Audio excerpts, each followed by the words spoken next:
Good day, everyone, to my dear listeners, viewers, and of course, Dr. IVM Nazareth. Welcome to another journey with you.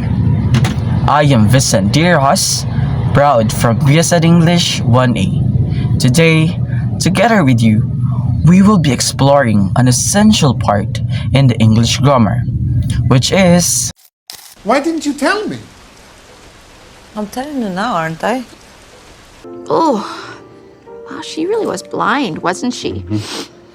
You stole it, didn't you? the question tag, how to form it, and when to use it.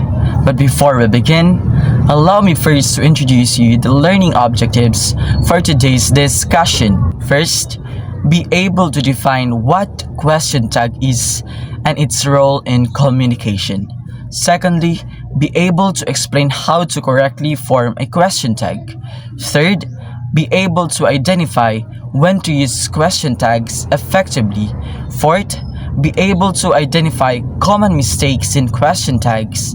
And lastly, be able to engage in interactive exercises at the end of this discussion. Without further ado, let's begin.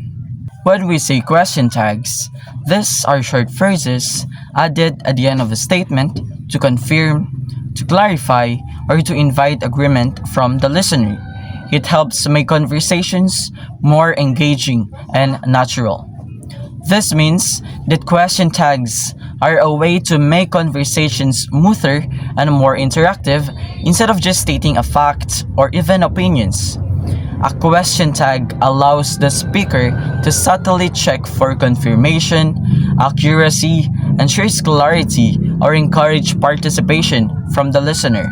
We use question tags to avoid misunderstanding, to seek confirmation or agreement without sounding too direct, in a way that feels more natural rather than sounding too forceful or demanding. So for instance, instead of directly asking, "Is Jack from Spain?" or "Can Mary speak English?" the speaker softens the question by adding a touch of tag to their statement, making it more conversational. For instance, "Jack is from Spain, isn't he?"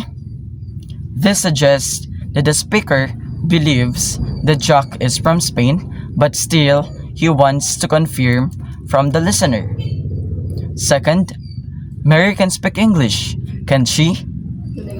The speaker expects that Mary can speak English, but still inviting the listener to agree or to confirm.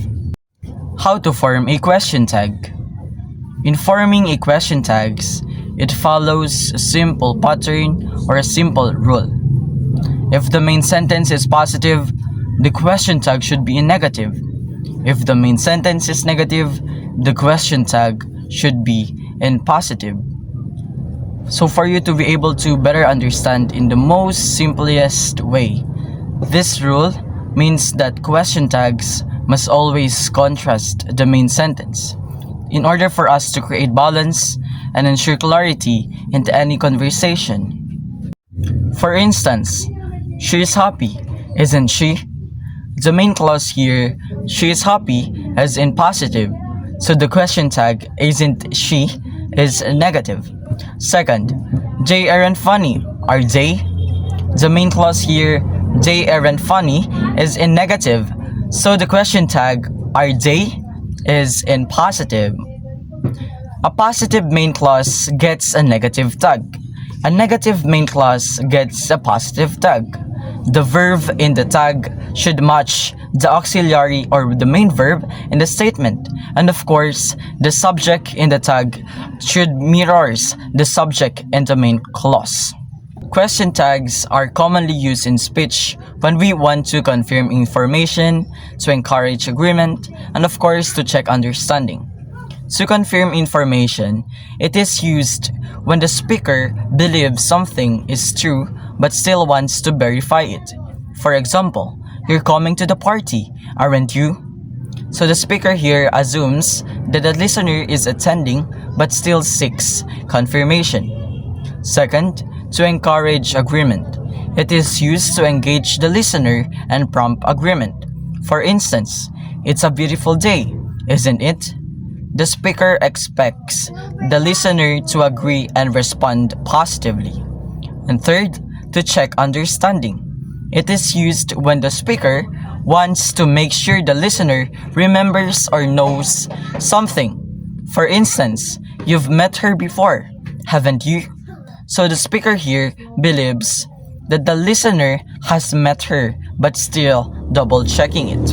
In sentences that contains auxiliary verbs such as do, thus, did, has, and have, the question tag must reflect the auxiliary verb used in sentences. This means that when forming a question tag, you must use the same auxiliary verb that appears in the main sentence, of course to maintain grammatical accuracy. For example, you play the guitar, don't you? The sentence is in present simple tense, which is the play, so the tag uses do in negative form, don't you? Second, Allison likes tennis, doesn't she? The sentence is in present simple tense, which is likes, so the tag uses thus to match the subject, doesn't she? And third, they went to the cinema, didn't they? The sentence is in past simple tense, went, so the tag uses did to reflect the past tense, didn't they? A retained object tag is used when an object remains in the sentence and we need a suitable tag to match it. This means that in sentences where the main clause includes an object, the object remains unchanged while forming the question tag. The subject and verb in the tag must correctly match the main sentence, but the object does not affect the formation of the tag. It is simply being retained. For instance, you gave him a book, didn't you? So him being the object here, it remains in the sentence. The verb gave is past tense, so the tag must use did to match the tense. Second, she lent them money, didn't she? Them is being the object, stays untouched. The verb lent is past tense, so the tag correctly uses did in its negative form. This ensures that the object remains in the sentence while the question tag follows the correct structure. Now, we will be proceeding in identifying some common mistakes when using a question tags. First, incorrect verb agreement. The common mistake usually goes like this: she sings beautifully, isn't she? But the correct one should be she sings beautifully, doesn't she? The verb sings is in the present simple tense. When forming a tag for present simple verbs, except for to be, we should use thus or don't, instead of saying or using is or isn't. The mistake here is using isn't she, which incorrectly assumes sings, which does not match the verb structure. Common mistake 2, mismatch pronouns.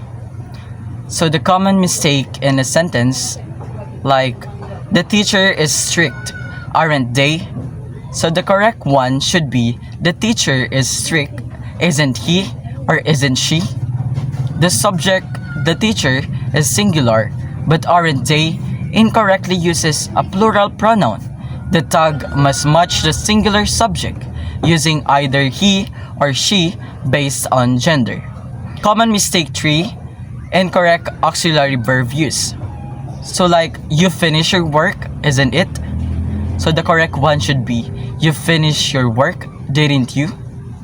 So the sentence is in past simple tense, which means the correct tag must use did or did not or didn't, instead of saying isn't, which belongs to the present tense. And common mistake number 4, using the wrong tag structure for negative sentences. For instance, the usual common mistake is they don't study much, doesn't they? But the correct one should be like they don't study much, do they? Take note that a negative sentence requires always a positive question tag. The mistake here is skipping doesn't, which wrongly repeats the negative form instead of switching to a positive question tag, which is do they. Using incorrect verbs, pronouns, or auxiliary verbs in question tags can lead to confusion, misunderstanding, miscommunication, and even a loss of credibility, which affect the communication in both casual and professional settings. So at this juncture, let's dive into our engaging exercise, which is fill in the missing question tags, in order for us to assess our own knowledge regarding on this discussion. So without further ado, let's begin. So number 1, you love grammar?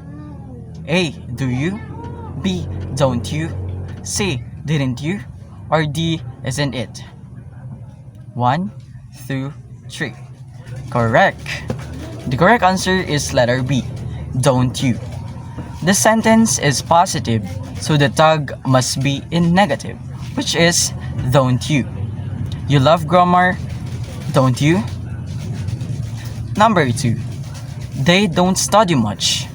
A, do they? B, don't they? C, thus they? Or D, didn't they? 1, 2, 3. Correct. The correct answer is letter A, do they.